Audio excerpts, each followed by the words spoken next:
नमस्कार भाई सभी कृषि साथियों को, मैं रामचंद्र चौधरी उत्कर्ष ऑनलाइन एजुकेशन पर आप सभी का हार्दिक स्वागत करता हूं। कैसे भी सारे के सारे कृषि साथी एकदम मस्त हो, तंदुरुस्त हो, तरोताजा हो, सारे के सारे फैंटास्टिक हैं। सबको गुड मॉर्निंग, नमस्कार, सुप्रभात और सुबहकार, राम राम। तो फटाक से आ जाए, क्लास अपनी स्टार्ट हो चुकी है।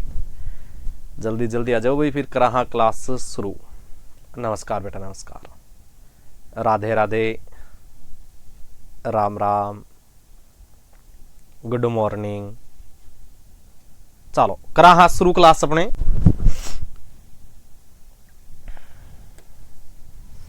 पहला प्रश्न है, पोमोलॉजी शब्द का निर्माण कौन से दो शब्दों से मिलकर हुआ है। तो पोमोलॉजी का पूछा गया है कि कौन कौन से दो शब्द हैं।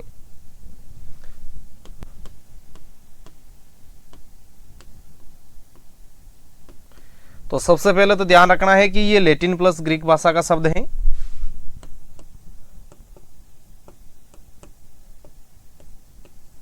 लैटिन प्लस ग्रीक भाषा का शब्द है। लैटिन भाषा का इसमें है पोमम,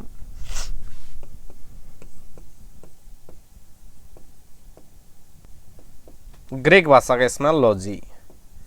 तो पोमम प्लस लॉजी मिलके बना है पोमोलॉजी। पोमम का मीन्स होता है फल, लॉजी का मीन्स है अध्ययन या खेती करना।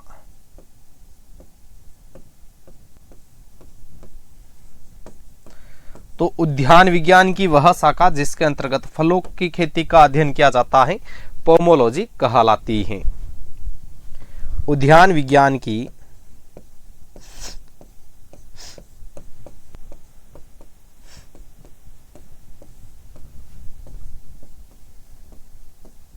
वह शाखा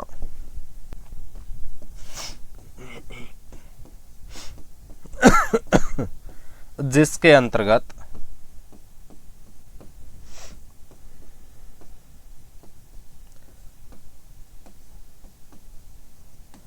फलों की खेती का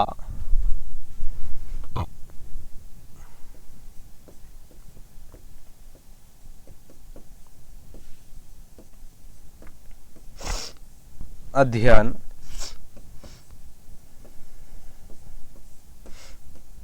किया जाता है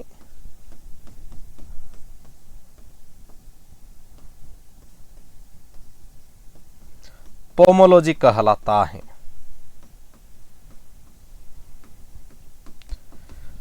विश्व में इसके पापा है भाई, विश्व में जनक Charles Darwin.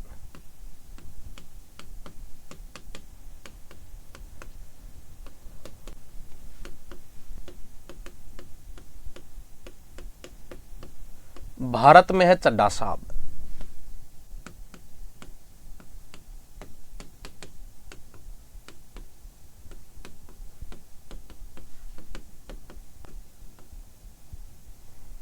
Doctor K L. Chadha. तो पोमम प्लस लॉजी मिलके बना है पोमोलॉजी। ये अपवाद है, ध्यान रखें, ये अपवाद है, लैटिन प्लस ग्रीक का है। बाकी जिस भी शब्द के पीछे लॉजी या नोमी आता है तो वो सिंगल ग्रीक का रहता है, तुम्हारी तरह है, जबकि ये लैटिन प्लस ग्रीक भाषा में दोनों में आता है, सम्मिलित है। अगला प्रश्न है निम्नलिखित में से कौन सी सब्जी खरीफ ऋतु की है। अब खरीफ का पूछा गया तो देखो, सब्जियों का क्लासिफिकेशन बांटा था सबसे पहले भाई थ्योरी में, चाहे वो यूट्यूब का साथी हो, चाहे वो अपने ऑफलाइन का साथी हो, चाहे वो ऐप का साथी हो। तो सब्जियों का जो क्लासिफिकेशन दिया था अपन ने, उसमें सबसे पहला क्लासिफिकेशन था कि ऋतु के आधार पर सब्जियों का वर्गीकरण। तो रबी, खरीफ, जायद तीनों था, है ना, तीनों था भाई।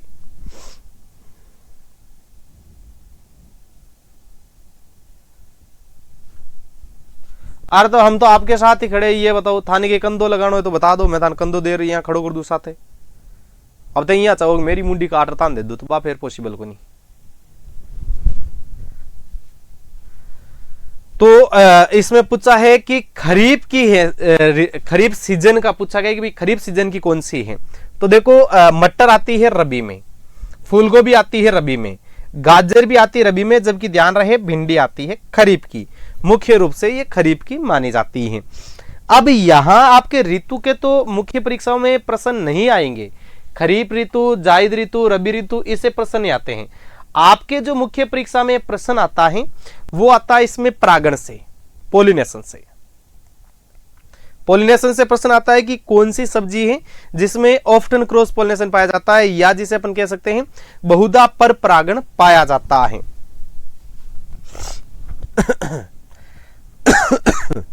बहुधा पर परागित फसल के सब्जियां, बैंगन है, मिर्च है, भिंडी है, ये तीन है भाई, बैंगन, मिर्च और भिंडी। वैसे आपके कपास भी आती हैं और सोरगम भी आती हैं, ये भी आपके ऑफ्टन क्रॉस पॉलिनेशन वाली हैं, याद रख लेना, काम आएगा कभी ना कभी।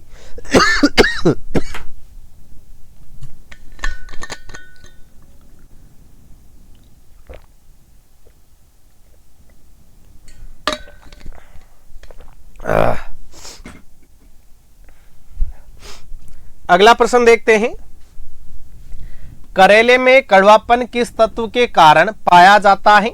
तो देखो, करेले में कड़वापन है मोमोर्डिकोसाइट, कुरकुमिन हल्दी पीला है, सोलेनिन आलू में है, ओलियोरेजिन काले मिर्च में है। बात करें करेले के बोटनिकल नाम की तो ये रहता है मेमोर्डिका चर्नेंसिया।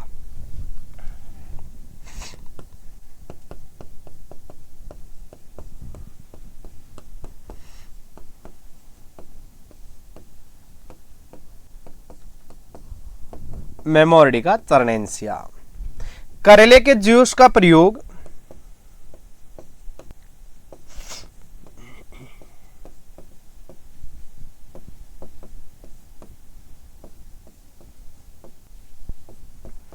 मधुमेह बीमारी के लिए ठीक माना जाता है। मधुमेह बीमारी को नियंत्रित करने के लिए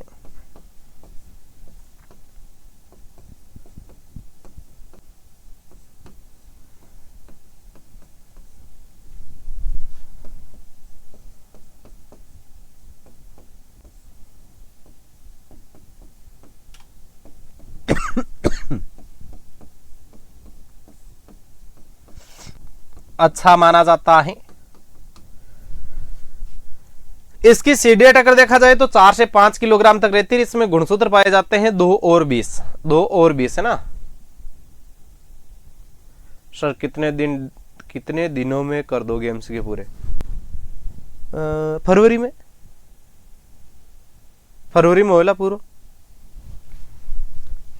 कहते चाहो जनवरी में करना पूरा तो मैं जनवरी में कर दूँ, रगड़ दूंगा मेरे के। ऑफलाइन चल रही है, ऑफलाइन थोड़े दिन में कंप्लीट हो जाएगी, लगभग 10 एक दिन की। फिर मेरे के 2-3 घंटा एक साथ एमसीक्यू क्लास चलन दिया, फिर बाद में धीरे धीरे चला एग्जाम। आपरे 12 मई में अप्रैल रहा है, 12 या 19 अप्रैल रहा है, तो जो घणो ही टाइम पड़ियो है, घणो ही टाइम पड़ियो। की दिक्कत है? गुणसूत्र इसमें पाए जाते हैं 22।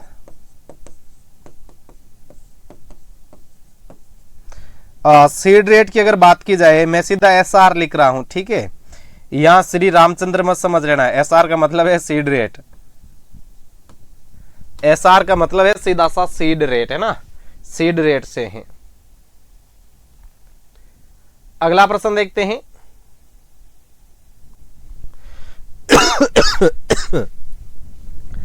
निम्नलिखित में से कौन सा युग्म सही सुमेलित नहीं है, यानी कि ये गलत युग्म के बारे में पूछा गया है।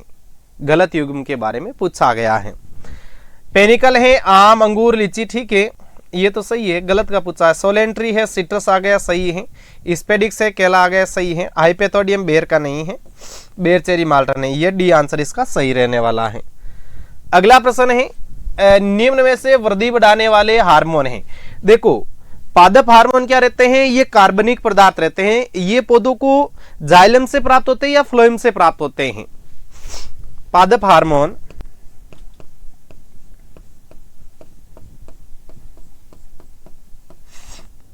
एक कार्बनिक पदार्थ होते हैं।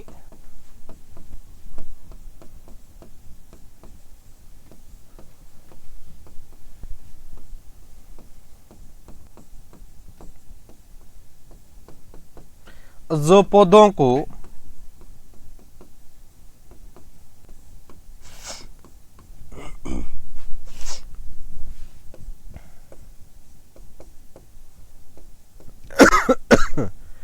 फ्लोएम द्वारा प्राप्त होते हैं। ये पौधों को ध्यान रहे, फ्लोएम द्वारा प्राप्त होते हैं। बात करें पादप हार्मोन की खोज तो स्टार्लिंग ने की थी, नहीं सॉरी, जुलियम वॉन सॉक्स ने की थी। पादप हार्मोन की खोज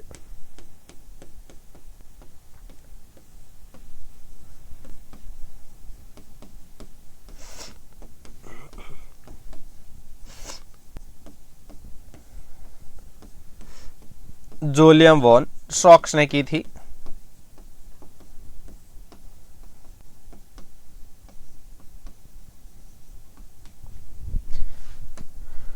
हार्मोन शब्द स्टार्लिंग ने दिया, जबकि फाइटो हार्मोन शब्द है वो दिया था थीमान ने, है ना, थीमान ने।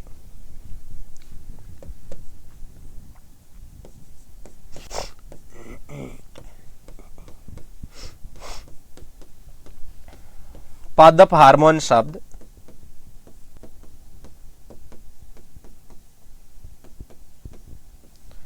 स्टार्लिंग ने दिया था।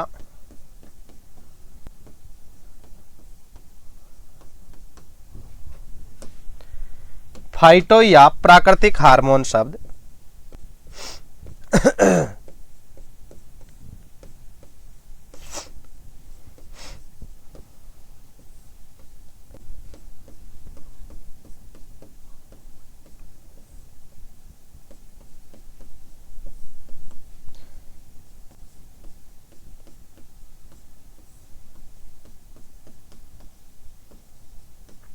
थीमा ने दिया। अब इसमें पूछा गया है वृद्धि बढ़ाने वाला, है ना, वृद्धि बढ़ाने वाला। तो ऑक्सिन भी है, जिब्रेलिन भी है, साइटोकाइनिन भी है, उपरोक्त सभी हैं। तो वृद्धि रोकने वाले कौन कौन से, इनको भी साथ में भाई लपेट लो, है ना, जितना लपेट सकते हो लपेट लो। वृद्धि रोकने वाले प्लांट हार्मोन से एक प्रश्न आता है भैया ना,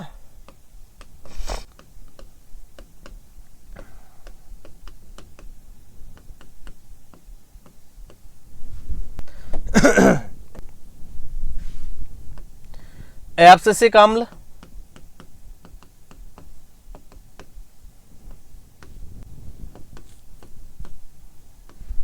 मैलिक हाइड्राजाइड,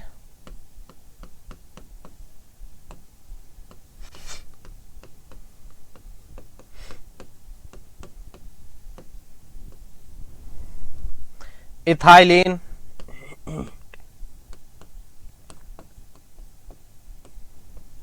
साइकोसेल,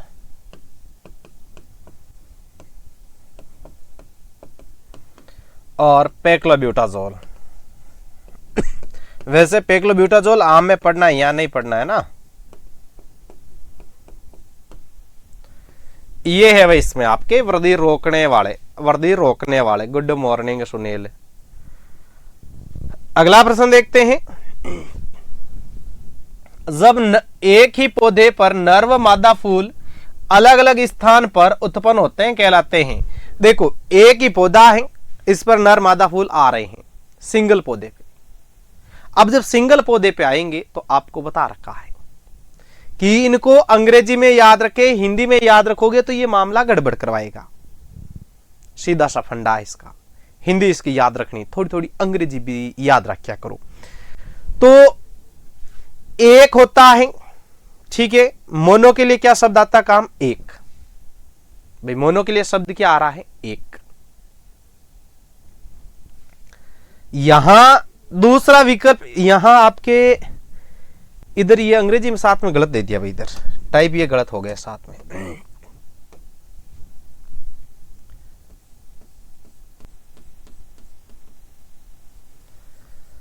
ये शब्द यहां गलत हो गया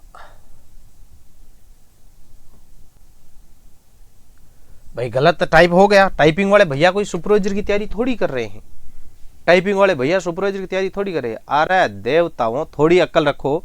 द्विलिंगाश्री, लेकिन सामने क्या लिखा हुआ है, डायोसियस लिखा हुआ है। डायोसियस को एक लिंगाश्री कहा जाता है, एक लिंगाश्री कहा जाता है। बड़ा फॉर्म भरी जी, सीधा तान सुपरवाइजर लगा देगा कि जगह जो कौन कौन तैयारी करी, यहाँ हाथ खड़ा करेगा आलोक राजी के बताओ टाबरो कौन कौन थे सुपरवाइजर की तैयारी करा और आई ना जो नौकरी लग जाओ।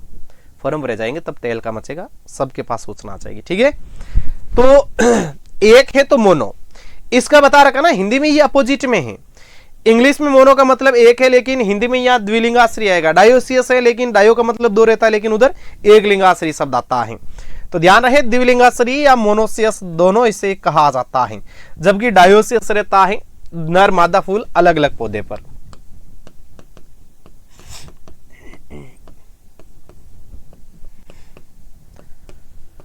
नर तथा मादा फूल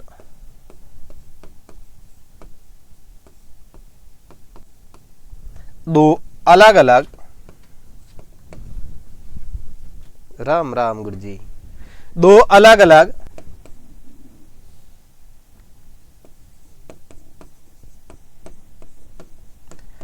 पौधों पर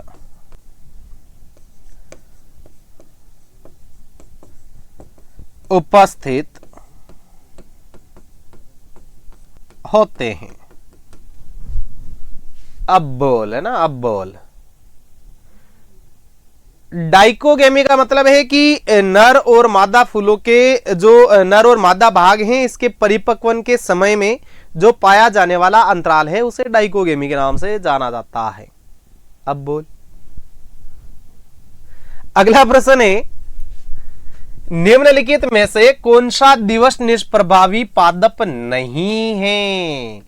यानी कि वो डे न्यूट्रल प्लांट में नहीं आएगा। डे न्यूट्रल प्लांट में नहीं आएगा तो कोई दूसरे में जाएगा भाई। डे न्यूट्रल प्लांट में नहीं आएगा मतलब सीधा सा है कि वो किसमें, कोई ना कोई दूसरे प्लांट में जाने वाला है। तो सोचो, लगाओ दिमाग, क्या जा सकता है आंसर। तो देखो, टमाटर को जब मर्जी है तब लगा लिया, टमाटर को जब मर्जी है तब लगा लिया, बैंगन को जब मर्जी है तब लगा लिया, लग जाएगा, लग जाता है। मिर्च कुछ बोले इसके बारे में, लग जाती है।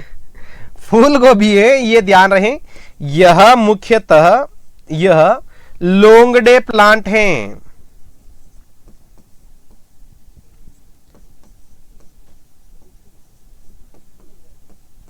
ये लोंगडे प्लांट है भाई, एलडीपी, एलडीपी यानी कि सीधा सा क्या है कि ये रबी की क्रॉप है, रबी की मुख्यतः। ध्यान रखना, वैसे मिर्च मथाने वाली बड़ी प्रसिद्ध है, मिर्च मथाने वाली बड़ी प्रसिद्ध है, और मथाने आता अपने ही क्षेत्र के पास में, तिवरी मथानिया, क्योंकि अपनी पोस्टिंग भी उधर ही है, उधर ही है।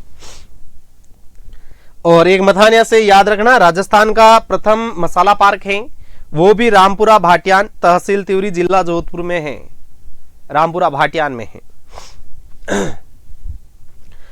अगला प्रश्न है भाई, फलों में कौन सी प्रमुख शर्करा पाई जाती हैं? अब फलों की पूछी गई है, तो फलों की मुख्य शर्करा रहती है आपके फ्रेक्टोज। ध्यान रहे, फ्रेक्टोज फलों की मुख्य शर्करा है। इसके साथ और किसकी मुख्य शर्करा मानी जाती है फ्रेक्टोज? बताओ टाब्रो, फलों के अतिरिक्त और किसकी मुख्य शर्करा मानी गई है फ्रेक्टोज? राम राम भाई। लैक्टोज, यह सबसे मीठी शर्करा होने के कारण इसे इक्ष्ण शर्करा भी कहा जाता है। यह दुग्ध की शर्करा है, यह दुग्ध की शर्करा है, या दूध में मीठापन लैक्टोज के कारण पाया जाता है।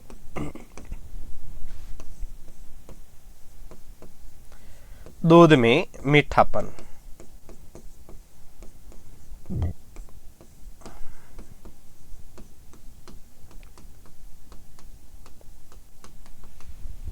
दूध मिठो भाई इरू ही होवे, बिल्कुल सही है। सीमन की शर्करा भी फ्रेक्टोज ही मानी जाती है। फ्रेक्टोज वीर्य की भी मुख्य शर्करा है।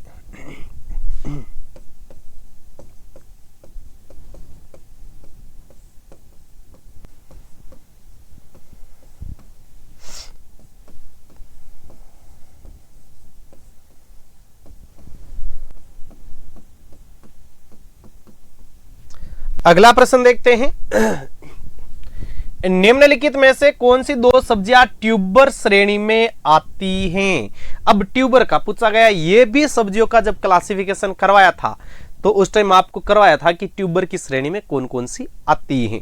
तो देखो ट्यूबर की श्रेणी में एक तो इसमें आपके आलू हैं और एक शकरकंद है। आलू और शकरकंद है, दोनों ट्यूबर की श्रेणी में है। प्याज लहसुन रहता है आपके बल में और सलजम और मूली रहती है आपके रूट में। ये भी करवा रखा है, ये भी करा। संडे को मैराथन ना भाई, मैं अबार मैराथन मारू कौन कराइए। देखो सीधी सट बात है, मारे खुद के आप जिंदगी झालावाड़ बनी पड़ी है, तो मैं तो बाप जीड़ा हाथा जोड़ी कामड़ो है। संडे रो मैं तो फ्री रहना चाहूँ, संडे रो मैं तो खुद फ्री रहना चाहूँ कि भाई मैं संडे थोड़ा फ्री रहूँ तो मारे व्यक्तिगत काम काज है तो मैं पूरा करता रहूँ। बाकी फिर मारा व्यक्तिगत काम काज ही कोई नहीं हो यार। और तो क्या बताऊँ, देख दाढ़ी कराने टाइम को नहीं मिले, कटिंग कराने टाइम को नहीं मिला, बाल कितना बड़ा आ गया, इतना मोटा हो रहा क्या है। तो जिंदगी भाई झालावाड़ हो रहा कि मैं अब संडेरी मैंने तो कही हुई ना कोई निवेदन करियो। और थे ज्यादा ऐप में कमेंट करिया नहीं के संडे मैराथन लो तो फिर वे ऊपर लाई के दे ला के ना मैराथन ले। तो ये बात भी उड़ता तीर आपने को नहीं लेना है, सीधी सट बात है। तो बी और सी इसमें सही रहने वाला, बी सी भाई ये लो, विटामिन बी और सी। सलजम मूली रूट में है, प्याज और लहसुन रहता आपके बल्ब में। लिखने की आवश्यकता, ये सब्जियों का क्लासिफिकेशन में था, सब्जियों का जब क्लासिफिकेशन करवाया उसमें ये लिखवाया हुआ है। अगला प्रश्न देखते हैं। सूची 1 और सूची 2 के साथ सुमेलित कीजिए। लो भाई, जहां मिलन तुम्हारा किसी के साथ होना चाहिए वहां मिलन तुम करवा रहे हो फसलों के उनके गुणसूत्रों के साथ में। बड़ी अजीब विडंबना है भाई, बड़ी अजीब विडंबना है। बेल, खजूर, आंवला, अंगूर, अब इनके एक तरफ दिए हैं गुणसूत्र। जो आपको ऐसे प्रश्नों में 100% आता हो कि हाँ कि मुझे ये 100% इसका गुणसूत्र आता हो, उसका ही मिलान सबसे पहले करो। इससे आसानी क्या होती है कि वो क्वेश्चन सॉल्व हो जाता है। ज्यादातर 1 पॉइंट मिलान करने से आंसर आ जाता है, कभी कभार 2 पॉइंटों पे जाता है, बाकी लगभग 1 में मिलान होते इसका क्या है आंसर आ जाएगा। तो देखो खजूर सबसे पहले पॉइंट पकड़ो। तो खजूर है, खजूर में गुणसूत्र पाए जाते हैं। आपको यह ध्यान रखना कि खजूर 36 है, अनार इसका आधा है। खजूर 36 है, अनार इसका आधा है, सिट्रस फैमिली इसकी आधी है। तो आधा कितना होता 18। तो खजूर है ये 36 है, ये लो। बी है वो 4 के साथ, B4। B2 के साथ ये होगा नहीं, B4 संभावना है। B2 ये भी होगा नहीं, B3 ये भी नहीं होगा। आंसर वापस गया भाई तुम्हारी तरह। सिंगल पॉइंट से आंसर इसी प्रकार से आते हैं।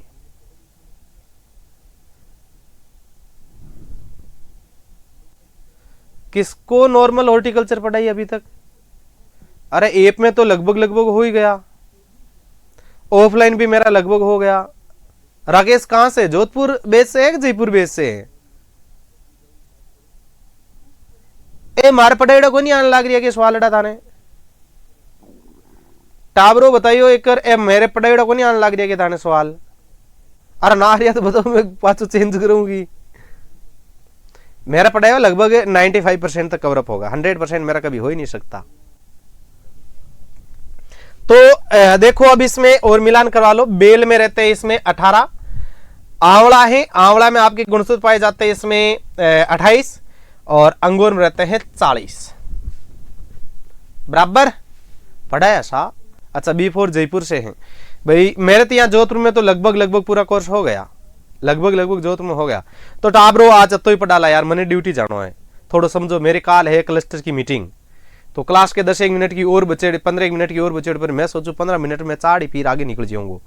तो मैं के थोड़ा जल्दी पान जाऊ लो। काल मेरी है क्लस्टर मीटिंग, तो हो सके था क्लास को टाइम या तो मेरी क्लस्टर मीटिंग काल होगी ना तो फिर परसों होगी, क्योंकि सुपरवाइजर हर महीने में अपने डिपार्टमेंट में 1 महीने की एक मीटिंग की जाती है। उसमें पूछा जाता है कि तुमने एक महीने में क्या कामकाज किया। तो कल शायद क्लास का टाइम ऊपर नीचे हो सकता है, तो आप शेड्यूल में देख लेना, कल या परसों दोनों में से एक दिन का है ना। तो मिलते हैं वापस अपने शाम को, अपने क्लास होगी यूट्यूब की, उसमें तो बाकी इसके प्रश्न और बचे हुए 10 एक प्रश्न उसको अपन नेक्स्ट क्लास में कवर अप कर लेंगे, ठीक है भाई। तो थे सगला ही समझदार होते, आप भी सुपरवाइजर की तैयारी करने लाग रहा हो तो थे चीज़ें जानो हो, ठीक है भाई। तो चलो मिलते हैं शाम वापस फिर 6:15 बजे। क्लास कैसी रही ये कमेंट बॉक्स में कमेंट करके बता सकते हैं। सभी साथियों को रामचंद्र चौधरी का राम राम साहब।